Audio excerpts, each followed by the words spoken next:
नमस्कार दोस्तों, बहुत स्वागत है आपका।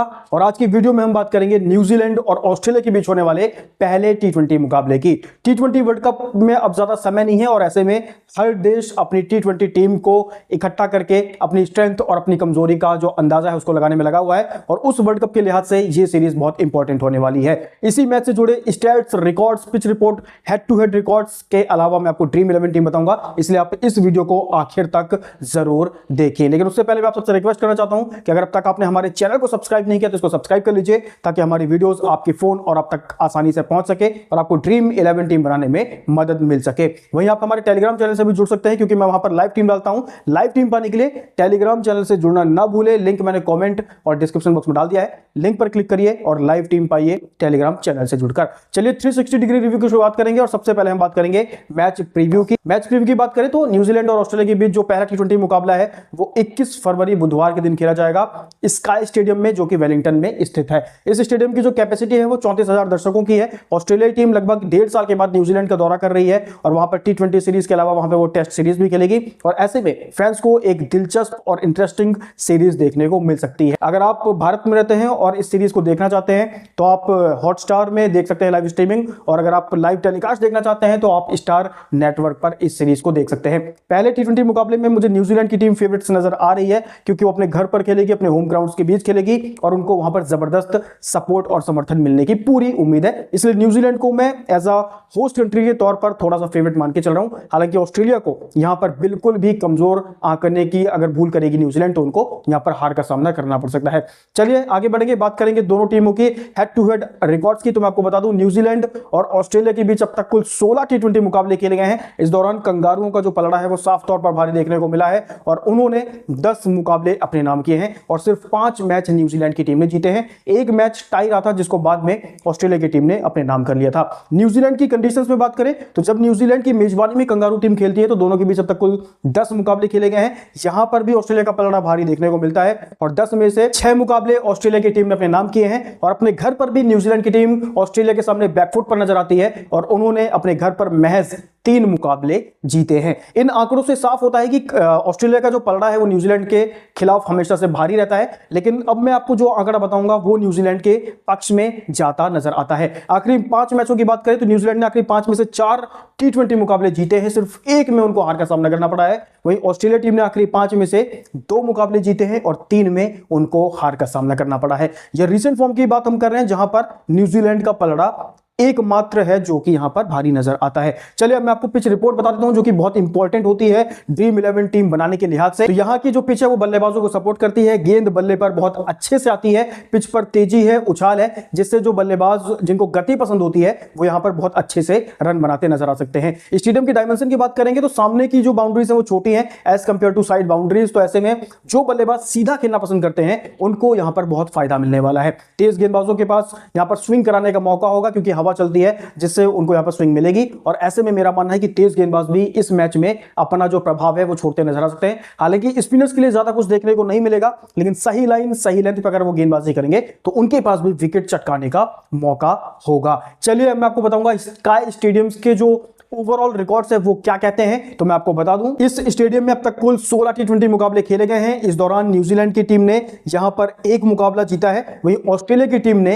यहां पर 3 मुकाबले अपने नाम किए हैं। यानी इस स्टेडियम में भी ऑस्ट्रेलिया का पलड़ा भारी नजर आता है।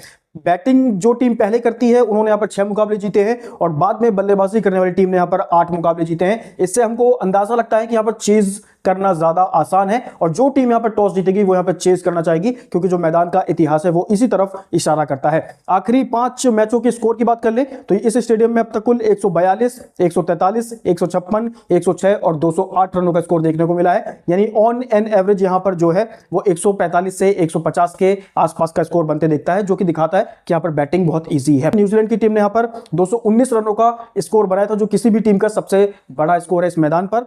लोएस्ट स्कोर की बात करेंगे तो पाकिस्तान की टीम ने यहां पर 101 रन बनाए थे, जो किसी भी टीम का सबसे कम रनों का रिकॉर्ड है। सबसे ज्यादा रन यहां पर मार्टिन गप्टिल ने बनाए हैं, जिनके बल्ले से 453 रन निकले हैं। सबसे ज्यादा विकेट यहां पर ईस्ट सोडी ने लिए हैं, जिन्होंने इस मैदान पर कुल 17 विकेट चटकाए हैं।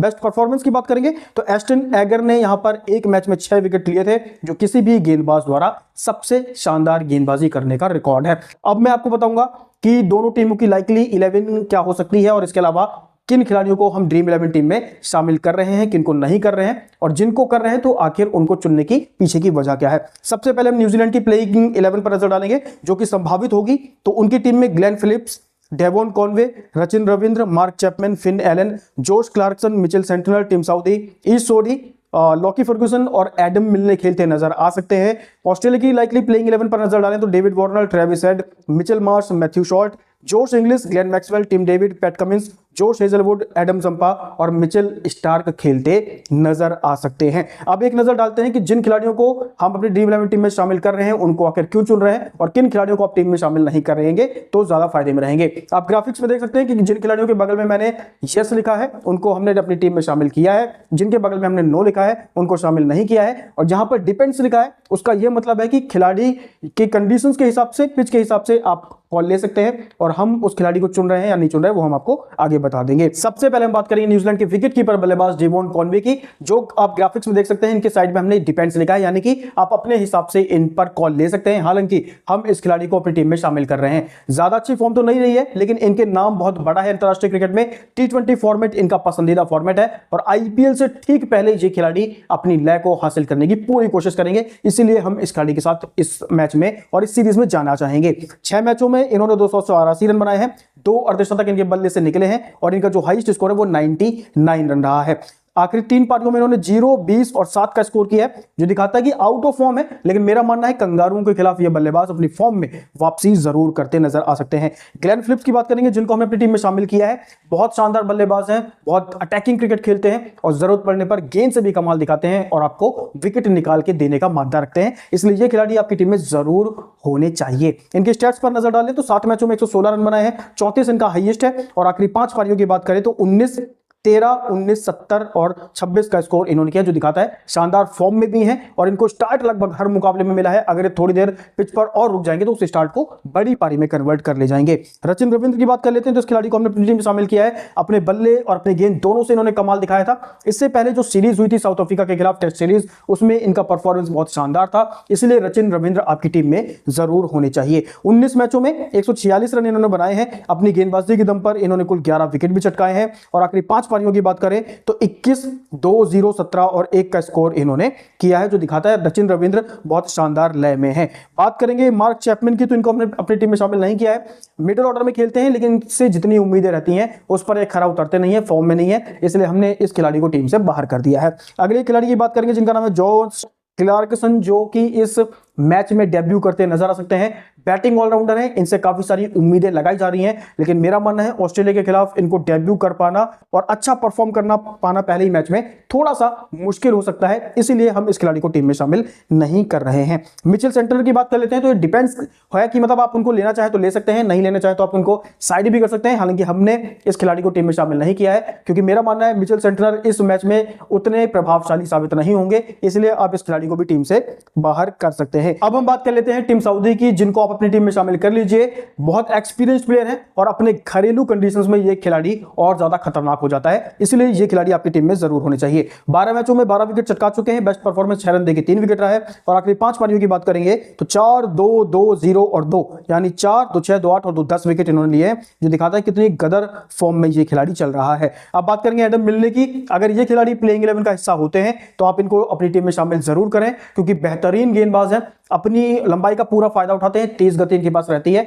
और इनको खेलना बल्लेबाजों के लिए बहुत ही मुश्किल रहता है। इनके स्टैट्स पर नजर डालें तो 50 मैचों में 57 विकेट चटकाए हैं, पारी में 4 विकेट 2 बार, पारी में 5 विकेट 1 बार ले चुके हैं। बेस्ट परफॉर्मेंस 26 रन देके 5 विकेट रहा है, और आखिरी 3 पारियों की बात करें तो 2, 4 और 1 यानी कुल 7 विकेट इन्होंने लिए हैं, जो दिखाता है एडम मिलने बहुत अच्छी फॉर्म से गुजर रहे हैं, और इसीलिए आप इस खिलाड़ी को अपनी टीम में शामिल जरूर करें। ईस्ट सोडी की बात कर लेते हैं और लॉकी फर्ग्यूसन की बात कर लेते हैं। तो इन दोनों खिलाड़ियों को हमने टीम में शामिल नहीं किया है। ईस्ट सोडी वैसे स्पिनर है, लेकिन इस मैच पे ज्यादा शायद उनका प्रभाव देखने को ना मिले क्योंकि गेंद उतनी टर्न होगी नहीं। हालांकि इस मैदान पर इनका रिकॉर्ड बहुत अच्छा रहा है, लेकिन मेरा मानना है कि इस मैच में शायद उतने इफेक्टिव ना साबित हो ईस्ट सोडी। वहीं लॉकी फर्ग्यूसन, मेरा मानना है कि हो सकता है ऑस्ट्रेलियाई जो बल्लेबाज हैं वो इस खिलाड़ी को टारगेट कर रहे हैं और स्ट्रेट बाउंड्री सामने की तरफ ज्यादा इनकी गेंदों को खेल के रन बनाने का पूरा कोशिश करेंगे, और इसीलिए मेरा मानना है कि लॉकी फर्ग्यूसन को भी आप टीम से बाहर करेंगे तो ज्यादा फायदेमंद रहेगा। अब हम बात करेंगे डेविड वार्नर की, तो आप इस खिलाड़ी को आंख बंद करके टीम में शामिल कर लीजिए। वेस्ट इंडीज के खिलाफ जो सीरीज हुई थी 3 मैचों की T20 सीरीज, उसमें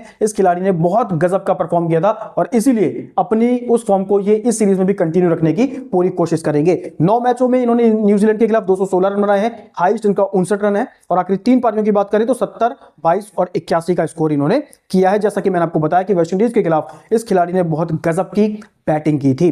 ट्रेविस हेड की बात कर लेते हैं, तो इस खिलाड़ी को आप टीम से बाहर रखेंगे तो ज्यादा बेटर रहेगा, क्योंकि इन्होंने पिछली जो T20 सीरीज है वो भी मिस की थी, उससे पहले जो टेस्ट सीरीज थी उसमें भी इनकी फॉर्म ज्यादा अच्छी नहीं थी। तो मेरा मानना है ट्रेविस हेड को थोड़ा सा आप बाहर रख सकते हैं। मिचेल मार्श की बात करें तो इस सिचुएशन पर डिपेंड करता है, आपके विवेक पर, बुद्धि पर डिपेंड करता है कि अगर आप इस खिलाड़ी को लेना चाहे तो ले सकते हैं, वरना बाहर करना चाहे तो बाहर भी कर सकते हैं। हमने इस खिलाड़ी को बाहर किया है क्योंकि मेरा मानना है शॉर्ट पिच बॉल को ये बहुत अच्छे से खेलते हैं, लेकिन शॉर्ट पिच बॉल जब ये खेलेंगे तो साइड बाउंड्रीज बहुत बड़ी हैं, तो हो सकता है कि बाउंड्री पे ये कैच हो जाए और इनको फंसाने के लिए न्यूजीलैंड की जो गेंदबाज है वो एक जाल बुनेंगे जिस पर ये फंसते नजर आ सकते हैं और इनकी जो करंट फॉर्म है वो भी ज्यादा अच्छी देखने को नहीं मिली है। मैथ्यू शॉर्ट की बात कर लेते हैं, तो ये भी खिलाड़ी अपनी टीम में ना ले तो ज्यादा बेटर रहेगा, ज्यादा अच्छी फॉर्म से नहीं गुजरे हैं। वेस्ट इंडीज के खिलाफ भी इन्होंने ज्यादा कुछ किया नहीं था, बैटिंग और गेंद दोनों से ये विफल रहे थे, इसलिए मेरा मानना है आउट ऑफ फॉर्म है तो आप इनको बाहर रखेंगे तो ज्यादा बेटर रहेगा। जॉश इंग्लिश की बात कर लेते हैं, तो वेस्ट इंडीज के खिलाफ जब इनको ओपन कराया गया था तो उसमें तो इन्होंने अच्छा परफॉर्म किया था, लेकिन जब इनको डाउन द ऑर्डर खिलाया गया तो वहां पर ये पूरी तरीके से नाकाम साबित हुए। तो मेरा मानना है शायद इनको ओपनिंग का मौका नहीं मिलेगा